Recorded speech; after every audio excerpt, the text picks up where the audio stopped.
rebuilding ex-offenders successfully through opportunities, rehabilitation, and education. Restore. At the time, I probably I thought about doing something like this when I retired.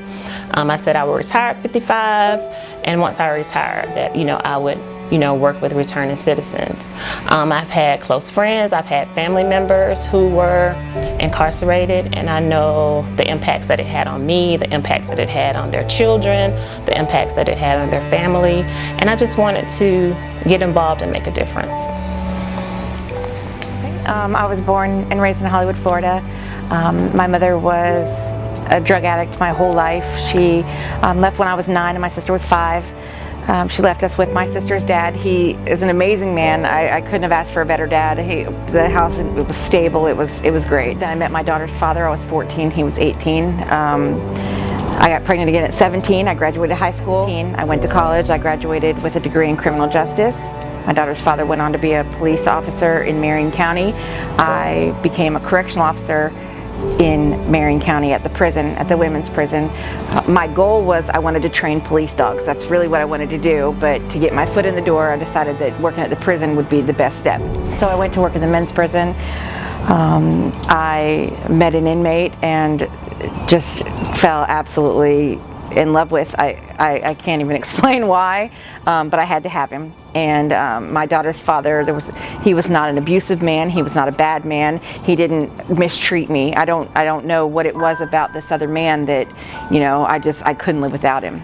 The plan was he was going to work release. He was going to finish his work release sentence, and then I was going to leave my daughter's father and we were going to be together. I came to work one day and he wasn't there. So the police came and the person that he worked with called and said, Heather, listen, the police are here looking for him.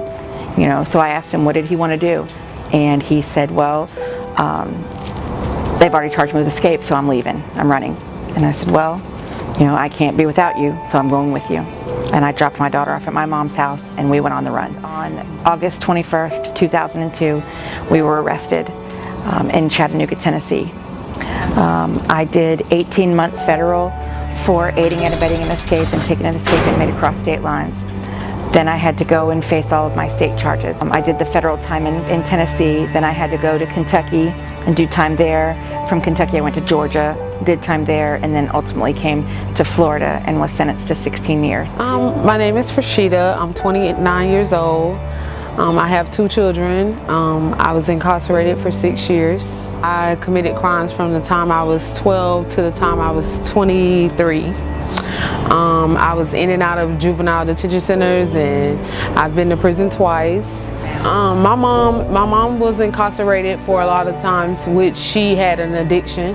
So a lot of her addiction and stuff led her to be incarcerated and then to death. So that was a big impact on my life because of the simple fact, I wouldn't say I got in trouble by, because my mom was in trouble too, but as far as, ways of life, like stealing. I saw my mom steal, so when I grew up, I say, oh well, my mom was a thief too, so here, boom, I picked it up. My brother, he was incarcerated during my whole childhood life. He's incarcerated now, and our relationship now is basically we all we got, so we got to better ourselves. What are you going to do when you get out? Are you going to seek transitional housing, or are you going back to the street? So I'm encouraging my brother to seek a whole nother location and transitional housing and just a whole nother mind frame, because it really helps you. Restore to me is about the grace of God. I think about how many chances that God has given me and how many chances that He's going to give me in the future.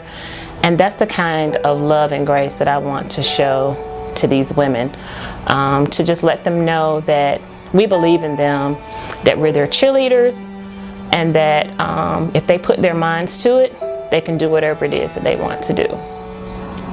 For the last year in prison, I worked in the transition program, and I worked pretty closely with these people from a program here out of Jacksonville, and I just knew that I wanted to do that program. I knew that everything that they had to offer was what I needed in my life. There's no way that anybody's going to hire me with the charges that I have, and that was a fear of mine, and that still is a fear of mine. Nobody's, you know, my record is horrible. Who's gonna want to hire somebody like that? You know, even though I have all this education, what am I gonna do? You know, and then for 20 years I'm with this person, and it's all about him, and you know, I don't even know who I am anymore. You know, and that is still a big concern for me, because you know, really, who's Heather Coffey? You know, if she's not with him, or she's not doing this, then who is she? And I'm still finding that out. It wouldn't be a positive note if I didn't take the transitional route. If I was to get out of prison, go back into society, and didn't have the mind frame for transition, then I would be back on the streets, back robbing places, back trying to, you know, survive and hurting people and stuff like that. Life would be so horrible. It would be so horrible and stressful to where I'll be back in prison within the next 6 months.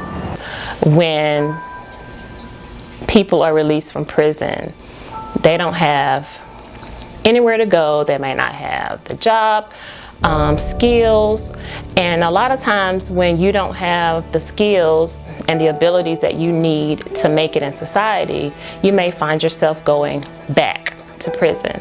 1 in 3 of people who's been to prison return back within the next 3 years.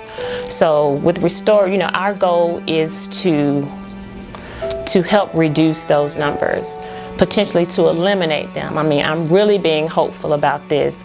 Once they get the skills they need, once they, even like starting off mental, because you know, your head has to be right before you can move on to anything.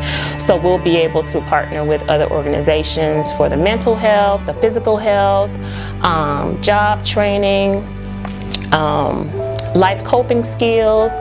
So with those things, the chances of them getting a job would be higher, which would reduce the chances of them returning back to prison. I went to a transition home.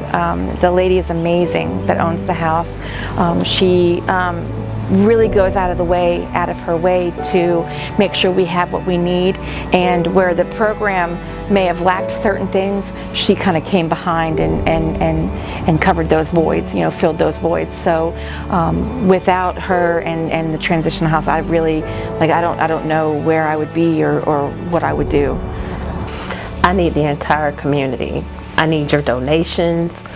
I need your resources, your time, your talents.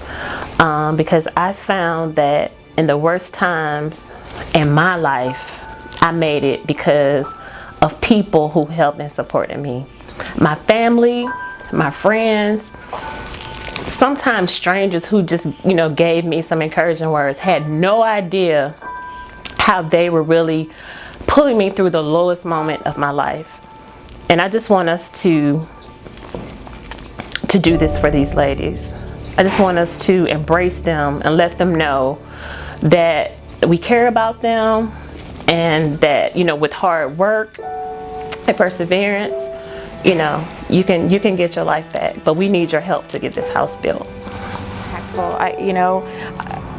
I not only want to succeed for myself, but I also want to succeed for her, because she believes in me, you know. And she believes in her people and the girls that are in her house.